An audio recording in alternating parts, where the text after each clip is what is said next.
Merci, monsieur le maire du Bossé, le maire de Bandol, monsieur le maire du Castellet, ma collègue, vice-présidente du conseil départemental. Marc Loriol, je suis conseiller départemental et président du conseil d'architecture, d'urbanisme et d'environnement du Var. Donc, le problème de la déviation du Bossé, je le connais au travers des services et je le connais aussi par ma propre fonction que j'ai occupée de directeur de cabinet de Josette Pons, qui était maire du Bossé. J'ai occupé cette fonction de 1994 à 1999. Donc, depuis 1994 et même bien avant, il y a un projet. Il y a un projet de déviation, un constat aussi du développement de cette zone d'activité. Comme l'a rappelé monsieur le maire de Bandol, à l'origine, les financements départementaux étaient là, à la création de cette zone. Donc les financements n'ont pas été utilisés pour faire les voies de déviation et les voies d'accès donc à cette zone qui s'est développée. Et aujourd'hui, nous devons faire, je pense tous ensemble, un constat. Toutes les responsabilités sont ici. La responsabilité du département est responsable aussi de cette situation. La région est responsable de cette situation. Les communes successives du Bossé sont responsables de cette situation. Et la Chambre de commerce aussi est responsable de cette situation.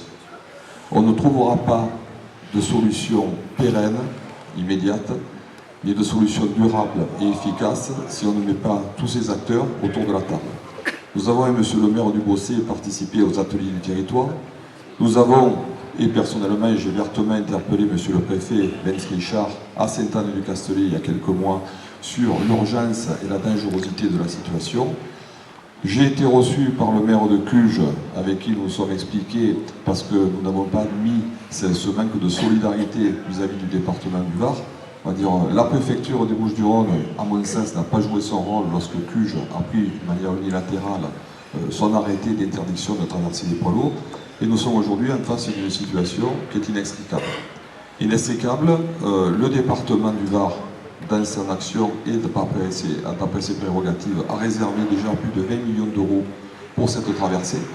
Donc, à l'époque, vous êtes Pons, vous aviez déjà acheté une maison pour permettre le passage du barreau. Est-ce que c'est la bonne solution? Est-ce que c'est le bon passage? Nous n'en savons rien. Mais en tout cas, nous avons, en ce qui nous concerne, en ce qui concerne nos prérogatives, les crédits. Les crédits seront là, le département accompagnera. Ce qui nous manque aujourd'hui, c'est un coordinateur. Nous pensons tous que la préfecture de région, monsieur le préfet de région, puisque c'est un projet interdépartemental, doivent se saisir et doivent piloter ce projet. La région n'est pas forcément, le préfet de région n'est pas forcément prêt à le faire immédiatement. À nous de le convaincre, les élus, convaincre monsieur le préfet de région de se saisir du dossier. C'est le seul qui sera à la fois compétent et qui saura mettre autour de la table, puisqu'il y a des élus d'autres départements, tous les élus, pour qu'on trouve une solution à la fois pérenne, viable et qui vous convienne.